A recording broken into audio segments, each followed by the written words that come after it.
Everybody, we're gonna do a roof inspection here. Here we got a couple cracked tiles. Here's your ridge. Hey, here's a couple just laying here.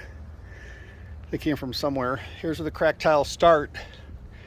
What it is, the wind came through here and just picked them up and tossed them around.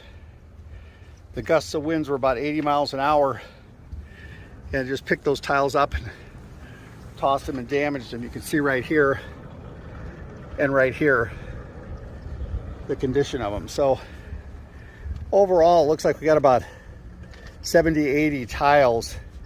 The roofer came over and said there were 30. I'm counting more than that right now, unless he feels he can use some of them again. Thanks a lot. Get an inspection. Bye.